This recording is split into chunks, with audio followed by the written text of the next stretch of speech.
বিসমিল্লাহির রহমানির রহিম। সুপ্রিয় শিক্ষার্থীরা, আসসালামু আলাইকুম। আশা করি আপনারা সকলে অনেক ভালো আছেন। আজকের ক্লাসের পক্ষ থেকে সকলকে স্বাগত জানাচ্ছি। আজকের ক্লাসের বিষয়বস্তু হচ্ছে এখানে একটি আপনারা দেখতে পাচ্ছেন একটি লজিক গেট, একটি সিকিউ দেওয়া আছে। ক এবং খ নাম্বার আমরা দেইনি। গ এবং ঘ নাম্বার নিয়ে হচ্ছে ছাত্রছাত্রীদের মধ্যে একটা কনফিউশন তৈরি হয়। সেই কনফিউশন দূর করার জন্য হচ্ছে আজকের এই ভিডিও। যেহেতু আমাদের ইয়ার চেঞ্জে চ্যাপ্টার 3 থেকে সেকেন্ড পার্ট থেকে আমাদের পরীক্ষার মধ্যে প্রশ্ন আসবে, তো কী টাইপের প্রশ্ন হয় বা কীভাবে অ্যান্সারগুলো করতে হয় সেটা নিয়ে আজকে আলোচনা করব। তো প্রথমে আপনারা দেখতে পাচ্ছেন এখানে একটি গেট আছে। গ নম্বরে বলেছে যে ওয়াইয়ের সরলিখিত মান কত, এবং ঘ নম্বরে বলেছে ওয়াইয়ের সরলিখিত মানকে ন্যান্ড গেট দ্বারা বাস্তবায়ন করো। ওকে, ন্যান্ড গেট দ্বারা বাস্তবায়ন এবং নর গেট দ্বারা বাস্তবায়ন ইতিপূর্বে আমাদের কিন্তু করানো হয়েছে। এবং সরলীকৃত মান মানে সরল করতে বলছে, মানে কি বুলিয়ান অ্যালজেব্রা, যেটা আমরা ক্লাসে শেষ করে ফেলেছি। ওকে, প্রথমে আমরা দেখব যে গেট থেকে দেখব যে আমাদের ওয়াই এর মান আসলে কত আসে। প্রথমে এখান থেকে লাইন গিয়েছে কয়টা, এটা হচ্ছে একটা নর গেট। নর গেটের লাইন কয়টা? তিনটা। একটা এম থেকে গিয়েছে, একটা আর থেকে গিয়েছে, একটা এস থেকে গিয়েছে। নর গেটের কাজ হচ্ছে যোগ করা, তার মানে যোগ করবে কাকে? ইনপুট দ্বয়কে। ইনপুটে কি আসতেছে? M plus R plus S. এখানে কি আছে? Not get. নট গেট মানে কি? বার। ওকে, এই M plus R plus S whole বার একটা নট গেটের ভিতর দিয়ে যাচ্ছে, তার মানে কি হবে? আরেকটা বার যুক্ত হবে। M plus R plus S একটা বার ছিল, আর নট গেট মানে কি? আরেকটা বার যুক্ত হলো। ওকে, এরপর আপনারা দেখতে পাচ্ছেন যে এখানে আছে একটি ন্যান্ড গেট। ন্যান্ড গেটের হচ্ছে ইনপুট তিনটা, একটা হচ্ছে এম বার, একটা হচ্ছে আর বার, একটা হচ্ছে এস বার। তাহলে M bar, R bar, S bar, এখানে তিনটার মধ্যে গুণ সম্পর্ক হলো কেন? কারণ এখানে ন্যান্ড গেট দেওয়া আছে। যেহেতু ন্যান্ড গেট দিয়েছে, এখানে নট গেট, তার মানে এখানে উপরে একটা হোলবার হবে। এটা হচ্ছে একটা সর্বশেষে এখানে একটা কি গেট দেওয়া আছে, এখানে একটি হচ্ছে নর গেট দেওয়া আছে। তো নর গেট ইনপুট করতে দুটি ইনপুট, তাহলে একটা হচ্ছে M plus R plus S double bar, একটা হচ্ছে M bar into R bar into S bar whole bar. তাহলে এখানে ওয়াই এর মান কত দাঁড়াচ্ছে? ওয়াই এর মান M plus R plus S double bar plus M bar R bar S বার।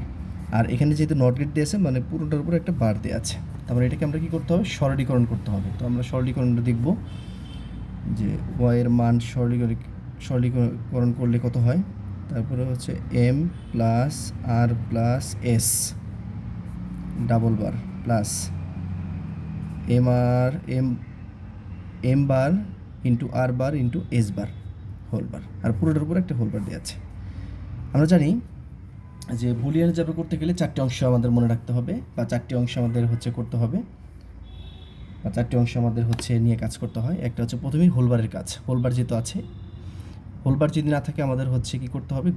গুণ করতে হবে। গুণ যদি না থাকে তার মানে কমন যদি না থাকে এরপরে ফর্মুলা। ওকে, যেটা আমরা ক্লাস ইতিপূর্বে দেখিয়েছি, আপনারা বুঝতে পেরেছেন এটা। তার মানে এখানে যেহেতু ডাবল বার আগের থেকে আছে, আমরা বারবার আগে কেটে দিই। আমরা কি জানি? আমরা জানি হচ্ছে এ ডাবল বার ইকুয়াল টু কত? এ। তাহলে M plus R plus S double bar সমান কত? M plus R plus S. তাহলে M plus R plus S plus, এখন এখানে আমি নিচের বারটা ভাগও করে দিতে পারি, আবার আমি ভাগ নাও করে দিতে পারি, আমি উপরের বার নিয়ে কাজ করতে পারি। তাহলে কী রাখবো? M bar R bar S bar whole bar double bar. এখন এই দুটো অংশের উপর গিয়েছে ডাবল বারটা কী হয়ে যাবে? ভাগ হয়ে যাবে। তার মানে M plus R plus S bar into M bar R bar S bar, একটা বার ছিল উপরে বার আসলো ডাবল বার। তাহলে এই হচ্ছে M plus R plus S এর উপর কি আছে? বার আছে, বারটা ভাগ করে দেন।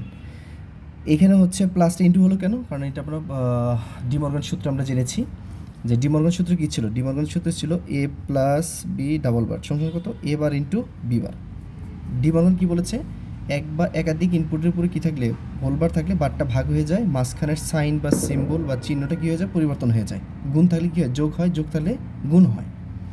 তাহলে এখন উপর বারটা ভাগ করে দেই, M bar R bar S bar into এখানে কি বারবার কাটা, তাহলে কি দাঁড়াচ্ছে? M bar R bar S বার। এখন আমরা কি জানি? এ ইন্টু এ ইকুয়াল টু কত? এ। তাহলে এখানে কি আছে? দুইটা এম আছে, এম বার, তার মানে কি M bar R bar S বার কত? এস বার সমান কত? সমান হচ্ছে M bar R bar S বার। আমরা এটাও জানি এবার ইন্টু এবার সমান কত এবার। তাহলে মানে আমাদের হচ্ছে ওয়াইয়ের মান কত দাঁড়াচ্ছে, ওয়াইয়ের মান দাঁড়াচ্ছে M bar into R bar into কত এস বার। এখন আমাদের কি বলেছে যে ওয়াইয়ের সরলীকৃত মানকে ন্যান্ড গেট দ্বারা বাস্তবায়ন করো। ওয়াইয়ের সরলীকৃত মান কত M bar into R bar S বার। তাহলে আমরা কি করব, আমরা হচ্ছে ওয়াইয়ের সরলীকৃত মান কত M bar R bar S বার। এখন এই সরলীকৃত মানকে কী করতে বলছে, ন্যান্ড গেট দ্বারা বাস্তবায়ন করতে বলেছে। ওকে, আমরা ন্যান্ড গেট দ্বারা বাস্তবায়ন করব। আমরা জানি ন্যান্ড গেট গুণের কাজ করে, এখানে গুণ আছে, কিন্তু আরেকটা এই তিনটার মধ্যে কী সম্পর্ক হচ্ছে গুণ। গুণ কোন গেটের কাজ, গুণ হচ্ছে অ্যান্ড গেটের কাজ। কিন্তু অ্যান্ড গেট দিলে তো চলবে না, আমাদের দিতে হবে ন্যান্ড গেট। তার মানে একটা বার দিলে কিন্তু ন্যান্ড গেট হচ্ছে, কিন্তু একটা বার দেওয়া যাবে না, কারণ সূত্রে তেমন কয়টা বার, সূত্রের মানে দুইটা বার M bar R bar S বার।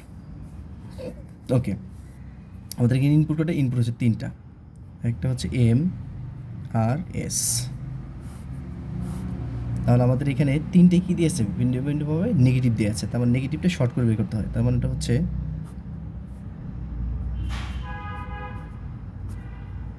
এম বার, এরপর হচ্ছে আর বার, এরপর হচ্ছে এস বার। এখন এই তিনটার মধ্যে কী সম্পর্ক, তিনটার মধ্যে হচ্ছে গুণ সম্পর্ক। গুণ কোন গেটের কাজ, গুণ হচ্ছে অ্যান্ড গেটের কাজ। AND gate M bar R bar S bar. এখানে আছে দুইটা বার, নিচের বারটা নিয়ে কাজ করব। নিচের বারটা এখানে যদি আমি একটা নট গেট লাগিয়ে দিই, তাহলে হচ্ছে এখানে একটা বার চলে আসবে, কিন্তু আরেকটা বার তো আছে। আমরা ইতিপূর্বে ক্লাসগুলোতে জেনেছি যে প্রত্যেকবার শর্টকাট মানে একটা করে বার যুক্ত হওয়া। তাহলে x Y equal M bar R bar into S bar. একটা বার ছিল, আর হচ্ছে শর্টকাটের কারণে আরেকটা বার চলে আসলো। এটাই হচ্ছে আমাদের অ্যান্সার। আশা করি সকলে বুঝতে পেরেছেন। আজকের ক্লাস এ পর্যন্তই। পরবর্তী ক্লাস দেখার জন্য আমাদের আল্লাহ হাফিজ, আসসালামু আলাইকুম।